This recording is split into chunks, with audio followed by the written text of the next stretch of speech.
Hi, everybody, and I'm really delighted to be joined by Laurie Samwell, who's had quite a few roles, head of visual merchandising, head of brand in the UK and in Australia. I understand, Laurie, from what you said before, you never had to apply for a job. You got headhunted, which is That's excellent, correct, yes. even by Theo Paphitis, who was one of the Dragon Den people you've worked with him alongside him. So some fascinating stories, and in your career quite a need to get teams motivated and to get them productive Yeah. for the kind of very, very intense work that you've undergone. So yeah, this short chat, Laurie, is just to get your experiences really, starting with how did you get interested in the combination of productivity and positivity, how they affect each other? Hmm. How did you get interested in that? Yeah, well, I've always been interested in being positive as a person myself. It becomes very natural for me. So when it comes to productivity in the workplace, it was really important for me to bring that just for myself. Hmm, And I have noticed in a few companies I've worked in where it's not positive, it's really affected me not only in my work life, but also in my personal life. sure. So as I worked my way up the ladder, as you say, I wanted to ensure that my teams and the people I work with also had the same mindset as me, had the same productivity as me, and Hmm, it all came through positivity, how you approach work, how you kind of manage your day to day, how do you work as a team, how do you work as an individual. hmm, I mean, for example, my colleagues that I worked with, they might not be positive people as an individual, but when you brought them together and you can lead from the top, you can get that positivity going really strong within the workplace sure. through projects and just conversation. And there's a lot of things about, I think, being personal with people that has come from me as a person, where I Sure. really wanted to ensure that, positivity isn't forced, it doesn't feel unnatural, and that it's something people just bring very naturally into their everyday Sure. working environment. Yeah. So for you, positivity is an essential ingredient.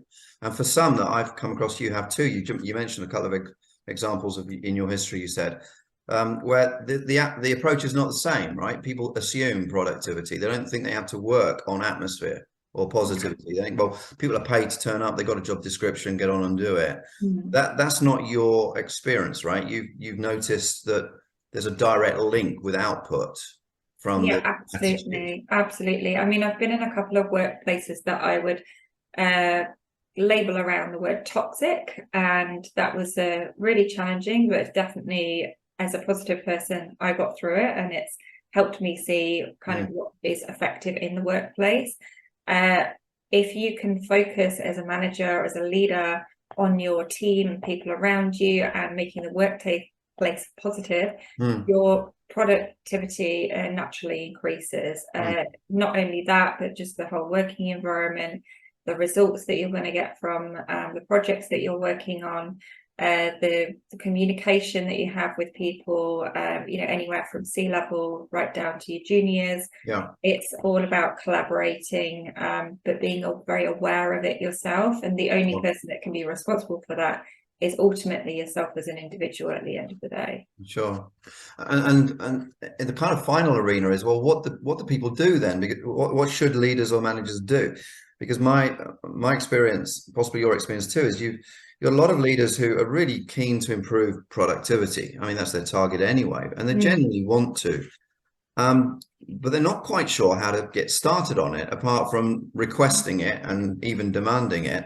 Mhm. The really smart ones decide to work on atmosphere as a specific project. They say, I'm going to work on atmosphere here or positivity Mm. because I know it will bring benefits. There's quite a few I've met who don't see it that way. They're still busy trying to improve productivity and completely missing that it's atmosphere that makes this work. Yeah, That's absolutely. my personal view. So you need quite a few skills to make an atmosphere changes in places. Mhm. So I just wondered finally what your tips were for organizations, managers, leaders that want to produce a positive atmosphere. Mm. How should they go about it from your point of view? Yeah, well, the tips and tricks I've used have been practiced in the past, and you can ultimately use these on individuals or a small team or a really large group, like company wide. And it's really, really simple. It's listen is one of the big ones. So Right. I think we're constantly, trying to give advice, and the productivity, when that's your main focus, is you're talking at people in terms of getting results Right. at the time. But it's the personality, or like how you're going to approach that and go get those results, is not really considered. Right. And listening really, really helps. Now, as well as listening, you then need to take action. So when I say take action, it's not taking action with the productivity, but it's taking action on what you've been listening to from that person. So ensuring that they feel heard, ensuring that their viewpoints are acknowledged. There's certain ways you should be communicating. Right. I believe if something's not necessarily right for a company, but someone's still offering effort because there's still, their positive approach there, you don't want to trot that down. So listen and take action. Another big one is laugh. Like, I've always been someone very outgoing. I've got a personality that's very extroverted, and that's how I get myself through my day, is being pretty upbeat. And if you can create that atmosphere in the with other people in the company, and you can ensure that you're having a laugh with people. So I guess I would say not take things too seriously, and just see the fun side of projects. And that will also help increase productivity. People will find it more enjoyable going to meetings, working in silo, or whatever they need to do. And just one more I would say is getting to know who you're working with. So when you do have these massive workshops that some companies do, and it's like, we're going to increase positivity across this whole organization, it's sometimes it's unrealistic. It will work for that day that you've got that workshop, but for longevity, it's really down to those managers and leaders getting to know their teams on a personal level as well as a work level, so that you can have those personal check-ins and everybody understands where everyone's at. So the listen, the action, laughter, and then knowing people engagement individually. And just a final comment on a last thought then, Laurie, which you've given me, is that traditionally quite a lot of managers and leaders are quite insecure with a workplace where there's a lot of laughter. The immediate impression they get, oh my goodness, people aren't working. They're not working.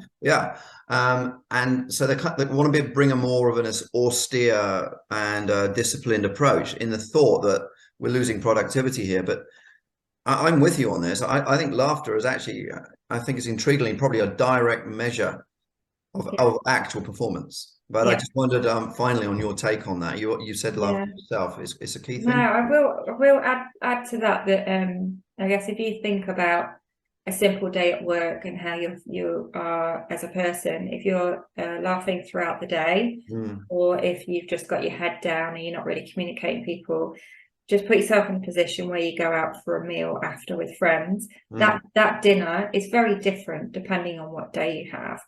It will either involve in you sitting down in your personal life and just moaning about your day and how hard it's been, or you will be really upbeat and you'll go in and you'll probably chat about loads of other things that you're very interested in. So essentially it's going over into both worlds, and we're in this, I think, age now where we are just working longer hours, and we need to consider this in the working environment, that it is really important that we're bringing that laughter and that positivity in, so that people can then they want to share what their humor is, they want to share what they're laughing at, they then want to work harder together. They don't see their personal and work life as separate entities. It then becomes part of their life. It's as one. And that's probably what I really encourage, is I want people, well, my team at least, to enjoy coming to work and not separate the two. Well, look, thank you so much for your time, Laurie. You've had some really tough experiences. I know, certainly in retail and brand and design and visual merchandising, etc., is a really intense area. And you found an ingredient in this, which is positive team atmosphere that helps that work pressure to work through to a successful outcome, right? So look, thank you so much for what you're sharing. Really appreciate it. And I'm sure we'll talk again soon. Thanks, Mark. Thank you.